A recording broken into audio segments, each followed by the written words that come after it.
I mean, I would argue for the region, it was the best, certainly college football weekend this region's had in a long time. You had top 25 Mizzou playing number one Georgia. You had a top 25 KU team playing Iowa State. You had the top 25 K-State team taking on Texas. And then, of course, you had the Chiefs as well.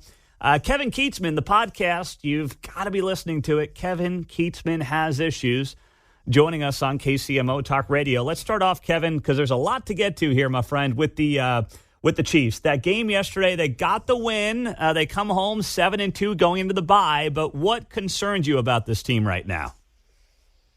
Well, Pete, great to be with you. I think what concerns me about the Chiefs is what concerns everyone else is they have these gaps where the offense just kind of goes AWOL and doesn't do much. And maybe yesterday it was a case of we're up 21-0. This game looks like it's over.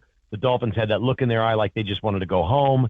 So maybe there was some of that, but the offense flat didn't do its job in the second half. Now, that doesn't mean the Chiefs can't win a Super Bowl playing this way because their defense is better than I can ever remember. I'm not sure I've seen a Chiefs defense this good since Marty Schottenheimer was the coach here in the 90s. I mean, it's been that long. So they don't have to have Patrick Mahomes in the offense be so outstanding every single week to win. That's the good news.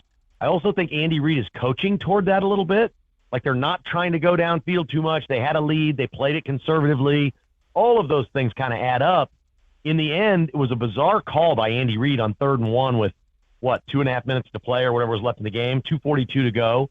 With 3rd and less than 1, he doesn't have Pacheco on the field, and some little pass thing blows up and goes incomplete and have to punt the ball away. Then the Dolphins are held by the Chiefs defense, and they win the game. So it wasn't Mahomes. It wasn't the offense. It was the Chiefs defense that won this game, and count me in on that. I think the Chiefs are going to be hard to beat if they play great defense. Now, what would you do? I mean, offensively, we've questioned the wide receivers. If Kelsey's, not having a great game, who's the go-to guy? Who would your go-to be right now? Well, I think Rashee Rice is going to emerge as a really good player in the NFL, but this is just a collection of dudes, and they're all capable of dropping the ball at any moment if they're not wide open. When Chiefs receivers are covered and Mahomes drops, he had a couple of them yesterday, he just threaded it in there beautifully.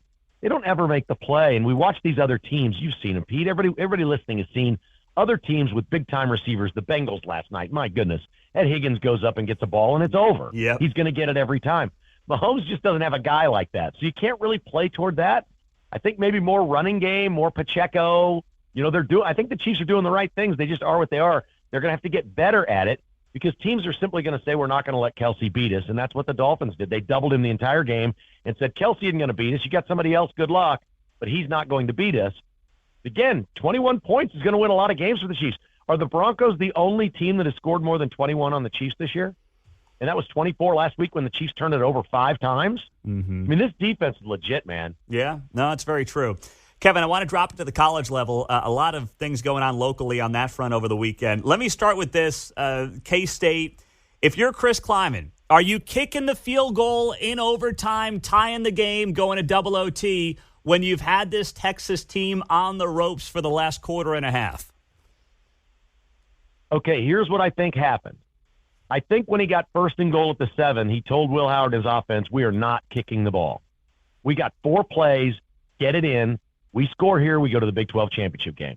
And he won the Big 12 title last year, so it's easier to take chances when you've done that, right? He's not looking for a new contract. He's not looking for a new job. He's not looking to please anybody but himself.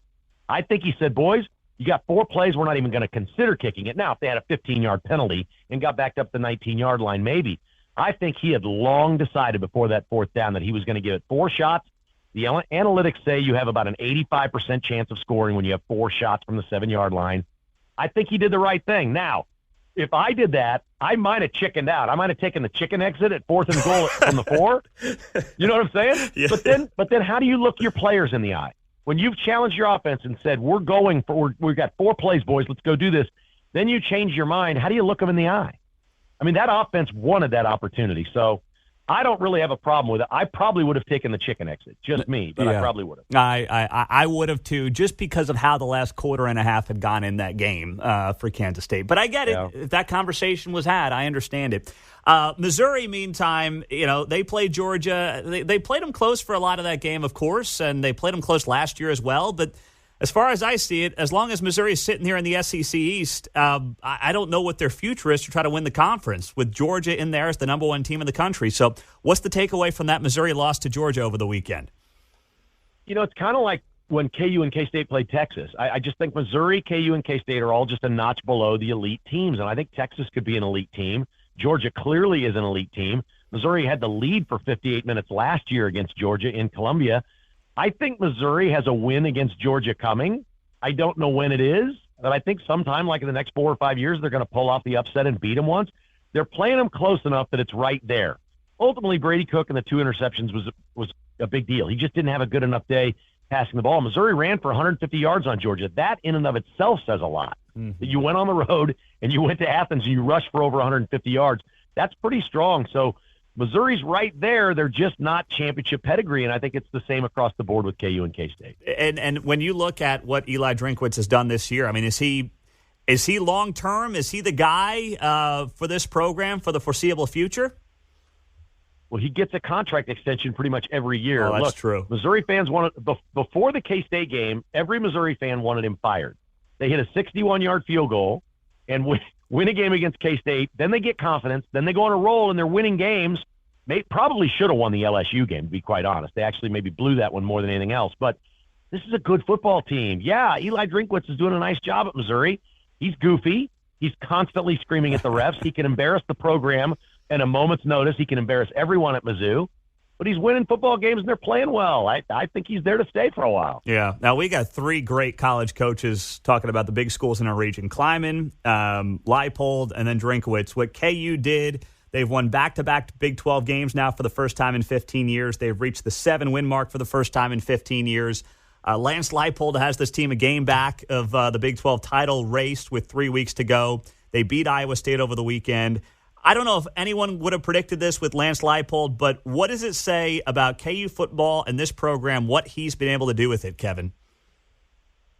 Well, it's been remarkable. They're very well coached. When you watch Kansas play, you don't look out there and go, wow, they've got players like Texas or something like that. They're not. They're just well coached. The offense has got such great spacing.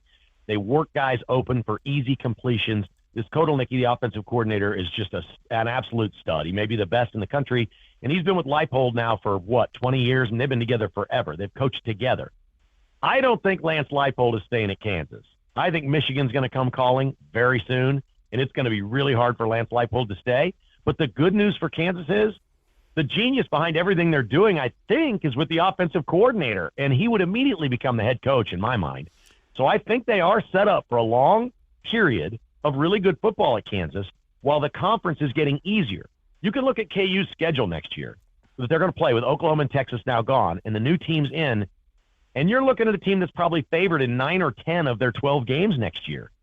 I mean, that's just unbelievable from a team that couldn't – the over-under 3 years ago on KU for wins was 1. And now we're talking about next year they may be favored in 10 games? That's remarkable. Now, you're saying, though, you think Harbaugh's going to be gone to the NFL or something's going to happen there that would open up that position for a guy like Lance Leipold? I don't think the liberals in the media are going to stop on Harbaugh. They hate him. He's Catholic. He's devoutly Catholic. He's spoken out as pro-life. He's made all kinds of political – and ESPN lost the Big Ten contract. ESPN is all over Harbaugh.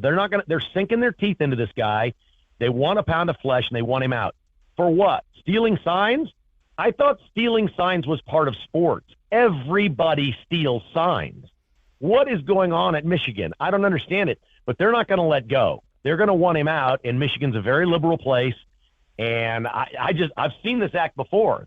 Clearly the national media want him out, and if he's out at Michigan, I don't think there's any question they're going to be looking at Lance Leipold. Wow. All right. Well, Kevin, before I let you out of here, you have involved yourself, and we've had callers ask about this and bring this up. You have involved yourself in the Lenexa mayoral race. It is coming in hot like a lot of these local races are tomorrow. What's going on there? Okay, we had a great mayor named Mike Boehm for 20 years, a good conservative mayor. Lenexa is great. It's an unbelievable place to live. We have way more Republicans than Democrats in Lenexa. It's not close. Mayor Boehm would run unopposed all the time. Nobody ran against him. He's just done a fantastic job in Lenexa. The growth, everything's just been great here. We love Lenexa. Everybody who lives here loves it. We now have a mayoral race with a crazy interior designer lady that scores 100 with the LGBTQ organizations, is pro-abortion. We know what she is, okay? We know who and what she is, but when you go vote, it doesn't say whether she's Republican or Democrat. You can't say.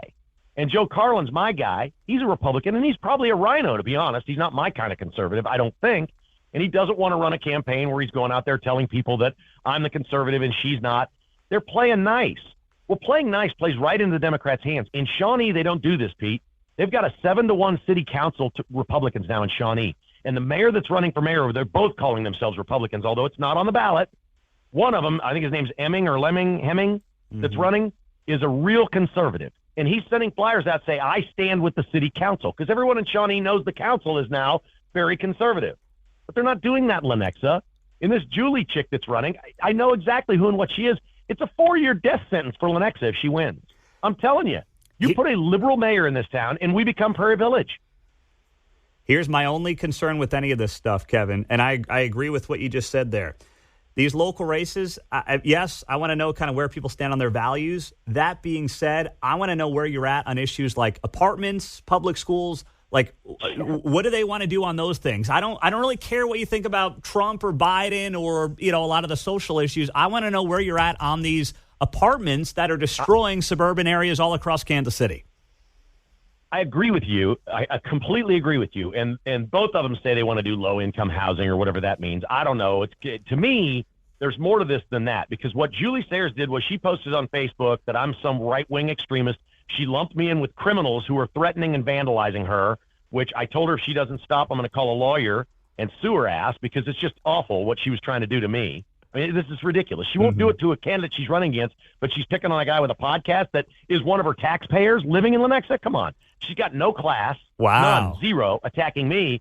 And I went back at her, and I invited her on my podcast, and I asked her to please send me pictures of the vandalism, because I missed those on her Facebook page, and I want to see the threats. She's called the police, apparently. On and, you? Okay, if you're doing all this. No, she lumped me in with people she called the police on. I said, who are they? She's like, I'm pushing these extremists. You know their playbook on the left, yes. Right-wing extremism. Blah, blah, blah. It's crazy. She's nuts. And it's all fake. It's all a lie. The police aren't looking into anything. There's not been any vandalism. It's all a lie. She's just lying now and trying to lump me into this thing. I'm like, I've had it with you. I sent her the email. I said, name one thing that I said on the podcast that's not accurate. Correct me, and I will correct it. Send me the photos, and I will publish them of the vandalism. I'll put them out there for everyone to see. I will apologize to you, and I'll bring you on the podcast where I'll only ask you questions. I will not give an opinion. We'll do no commercials, no intro, nothing. I'll just give you the forum, and they have not responded to me. I didn't realize that happened. Sheesh. Well, you know, we got your back here, Kevin, on KCMO. So we'll be following and we'll be listening to the podcast. Make sure you check it out. Kevin Kietzman Has Issues. Thanks so much, Kevin. Go Joe Carlin, and I love Jennifer Gilmore at the school board. She won that lawsuit last week. It was awesome. Yeah, good stuff. Thank you very much. He is Kevin Kietzman, the podcast. Kevin Kietzman Has Issues.